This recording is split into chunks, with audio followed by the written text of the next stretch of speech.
Was all over the world, as you already know my name, Ogbuefi Ezeana, ugochitubelu Oraifite. I'm an ancient high priest. Abụ m onye isi nchụaja na ugochitubelu na temple.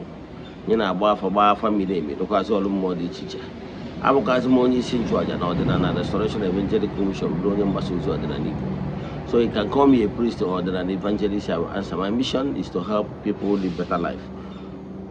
Ụbọchị taa n'oge awa nke eziokwu isiokwu anyị bụ spirituality is the key. Yes, I'm here to tell you that this spirituality is the key, and the spirits rule the world. Take it from me. You might be thinking, I can tell you no successful person here on earth that is not backed or supported by supernatural beings. Some people are backed knowingly or unknowingly to them because of Obubando, Bibu, na their lineage, their bloodline. Without that spiritual power, spiritual support, you cannot be able to unlock those doors. But before we dive into today's lecture, important announcement. If you are a child of the temple, Eze-Ana September 15th, our annual festival. Aturanya no onye child of the temple ga participate in here. You know no ru no Igbo. Obugo ni no obodo Igbo ma no nwere ihe ga-eme na ịma abịa ugwu. Aturanya n'aka gị no nwere ihe ebe ihe kwesịrị ime iji wee kwado ya annual festival. Chat me on my WhatsApp number. Kebua Eze-Ana na aja anyị na-achụ kwa ọnwa from August na get you nwere ike join at any time. Distance is not a barrier in all we do in the temple. N'isi ụtụtụ eje go in the temple chụọ aja go for kwubi okwu n'isi ndị na-eso lie all over the world. The friends of the temple, children of the temple, members of the Restoration Evangelical Mission and Consecrated Group. Yes, etu aka anyị ga-eme it the last day of the month. So ọ bụrụ na ị chọrọ iso lie, forward your 3 prayer requests, then make token donation to the account number. Chat them na WhatsApp and one other details we need for you in order to book you. My WhatsApp number remains 0805 7837672. Now let's proceed. Spirituality is the key. And I'm here to tell you that the world of God's material where we are living now is one more. Yes, the spirit rule the world. No one at our Genesis, the spirit of God is upon waters. And Rebecca water now no one mother. So he cannot succeed without, he cannot be successful without the support of the spiritual base. Guamo is successful today. And that spiritual support from the lineage. Only follow that is succeeding today. Go and read the person's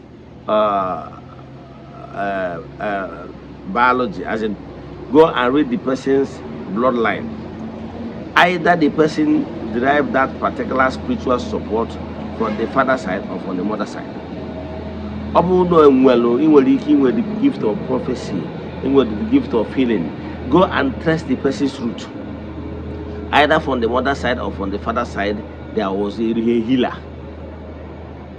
And when the Obubando Abaro na Nyabungu, Nyabu family, Abro family, and then our warrior.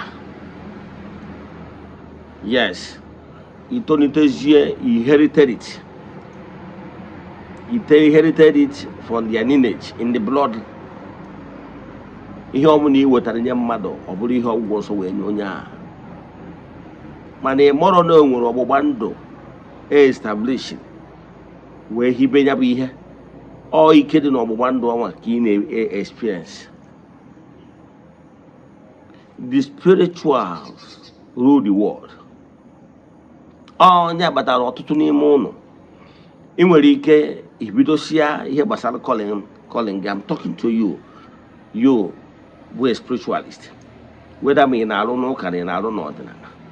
O nwere ike imere ihe kwesịrị ime yet mana ibido sia ya ọ na-agata ọgata obere ọkwụsị yet ọ gatụrụ obere because na the thing dị na ya bloodline, but you need to sustain that covenant.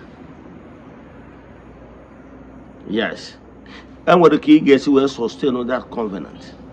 Do you know that your forefathers entered into agreement before that covenant and agreement was established? Yes. Enwere ọtụtụ covenant then, and the book of remembrance is always active. Ihe abụọ ọgbụgba ndụ ndị nna ụnụ ha tinyelụ nwelụ wute ụmụ mmụọ na agbụrụ ha na ha gara abụ ndị na-agwọ ya. Yes, enwere ike ha they didn't pay attention to material things, wealth, but they pay attention to healing powers. Ike eji agwọ ndị ya maka ihe ị nwere ike ịnọ n'ọdịnala na-arụ ọrụ mmụọ ya na-arụ, inwe the healing powers, iwe minista, ị na-ehili ndị mmadụ, mana akụ na ụba adịrọbụ ụnụ maka na usoro n'ọgbụgba ndụ edebelụ. Maka na ndị mmụọ na-achị kere ihe ekwekọrịtara. In the spiritual realm enwere orderliness. Enwere orderliness. Achọrọ m etu nsi akọwa nkụzi abụ etu mmezi ihe esighọta ya. Because ọ bụ na nkọwa ya dị wee etu o si wee dị na mmụọ ihe aghọta ya naka ji achọ ka m break it down. Now, ọ bụrụ na gị nwere nwe chọrọ ịdị successful na family unu, ọnya kpatara na ị nwere ike ịdịcha inwe healing powers na-ehili ndị mmadụ, mmụọ ewere oge na-arụ ọrụ, weta ma ị na-arụ n'ụka ma ị na-arụ n'ọdịnala, ma na-enwere ike efuru ego wealth adọrọ na ya lineage. Enwere ihe ka ọsụdị, o nwere ike ọ bụrụ na ndị nna nna ụnụ ha did not pay attention to wealth. Even ndị esi n'aka gị wee gwọọ ya, iweta ego nye gị ga na-afịa ha. Ụdị ihe dị etu awa dị eji zoom nke as example. Enwere ka esi asụgharị ọfụ, entagharịarị negotiate n'ihe gbasara power sharing and the agreement terms and conditions. Ya ọ bụrụ na o nwere ezinụlọ ya awefụ ha nwere ogologo ndụ mana ha nwere ego, all because na ndị nna nna ha enter into the agreement emphasize ya on longevity. Enwere ndị nwere wealth mana ogologo ndụ adịrọ. Mana achọrọ m ịgwa gị na-enwelu ka ị ga-esi wee renegotiate ya, establish a new order, balance ya things ọ dị etu o kwesịrị ịdị. Sometimes mmụọ nwere ike na-eyuzu gị iche nọ n'ike aka gị, ọ bụrụ n'ike aka gị, mana ọ because of ọgbụgba ndụ dịgoro na nwụrụ. Chetakwa na Jizọs kwuru sị na ya bịara iwebi old order, na ya bịara ime ka ha sikwuo ike. Amara m ihe na pass through, but I can tell you, trying to destroy the old covenant in your lineage will destroy you. Because spirits are not the entities you will joke with. He will renegotiate and strengthen it. He had to bring and barrier. The modern time as no can add there some clauses near. Abroad that family going to experience who they had to come, I will help you. Can establish a new order. Where you tinye ihe kwesịrị ịdị na. Ọ bụrụ na enwere ọnwụ ike dị na be nna gị ka ọ kwụsị. Ọ bụrụ na enwere stagnation as a consign comfortability adrọ ka ọ dị. Ọ bụrụ na enwere problem na-enwe na-enwe childlessness na ha na-enwe tom asụgharị for establish a new order. Mana ego nwere say na ka ị bịa je abolish the old order. Otro possible. Onwere agbụrụ ọbụla na-aga n'iru enwere mmụọ na-aba ha. Take it or leave it. Onwere onye ọbụla dị successful enwere alignment with spirituality. all the spirits, they are the rulers of this gross material. Adimeku maka family ebe nwelo negative covenant. Ebe agworo ajọ ọgwụ gwọ ọgwụ n'ọsụ ya bụ onye ya afọ ụzọ. Adimeku maka ndị a. Adimeku maka na ebe nwelo ezigbo ọgbụgba ndụ. Mana ọgbụgba ndụ a bụ na unu nwere nke unu enwero nke ọzọ. A ga-enyere unu aka hazie ya ghọta ya. Ọ bụrụ ije lụọ ọlụ ezinụlọ dị kwatuo the old order, abụrụ ichie the old order. Ọ bụrụ onye nwabụ the solution. Ọnụ nwabụ ndị lụgoro ọlụ ezinụlọ dị iche iche kpọta ndị ụka bịa mebisie ihe famili njide ebube ha afa.